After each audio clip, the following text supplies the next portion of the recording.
একটি নয়, আগের দিন দুইটি পেনাল্টি পেয়েছিল ব্রাজিল দল, এমনকি দেওয়া হয়েছিল আরো একাধিক সুবিধা। তবুও ম্যাচ জিততে পারল না দলটি, দিতে পারল না কামব্যাক। অথচ এই কামব্যাক যখন আজকে করলো আর্জেন্টিনা, তখনই মেসিকে তারা বলল ফিফা বয়। এ যেন দ্বিমুখী আচরণ ব্রাজিল ভক্তদের। এমন দ্বিমুখী আচরণ নিয়ে বিস্তারিত থাকছে প্রতিবেদনে। ক্রোয়েশিয়ার বিরুদ্ধে গুরুত্বপূর্ণ সময় পেনাল্টি পায় পর্তুগাল, এমনকি শেষ মুহূর্তে যখন গোল করে ক্রোয়েশিয়া, তখন সেই গোল করা হয় বাতিল। তবে সেই সিদ্ধান্তের সময় চুপ ছিল পর্তুগালের ভক্তরা। তখন বিশ্বকাপকে বলা হয় সুন্দর বিশ্বকাপ, অভিযোগ আনা হয় না কিছুরই।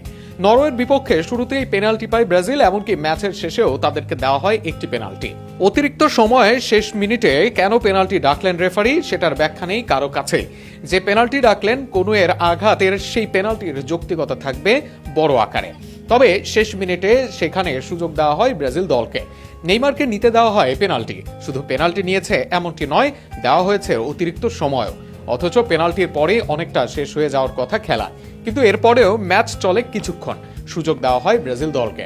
একই ম্যাচে জোড়া পেনাল্টি পায় ব্রাজিল, অতিরিক্ত সময়ও দেওয়া হয় বাড়তি। অথচ সেটা কাজে লাগাতে পারেনি তারা, করতে পারেনি কামব্যাক। কিন্তু কামব্যাক যখন আর্জেন্টিনা করলো, তখনই যেন গা জ্বলা শুরু করলো ব্রাজিল ভক্তদের।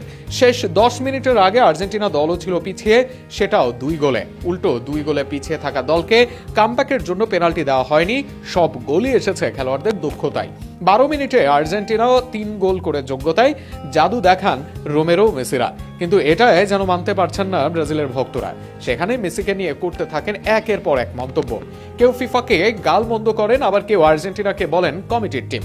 মেসিকেও উপাধি দেন ফিফা বয় নামে। এ যেন দ্বিমুখী আচরণ ভক্তদের। অবশ্য নিজের দল ভালো করলে এমন আচরণ করতে হতো না তাদেরকে। নিজেরা যখন বাদ পড়েছে খারাপ পারফরমেন্সের জন্য, তখন রাইভালদের সাকসেস যেন বুকে এসে লাগছে ব্রাজিল ভক্তদের কাছে। এজন্যই একের পর এক অজুহাত তাদের। বিশ্বকাপে অজুহাত দিতে থাকুক তারা, আর এগিয়ে যাক আর্জেন্টিনা।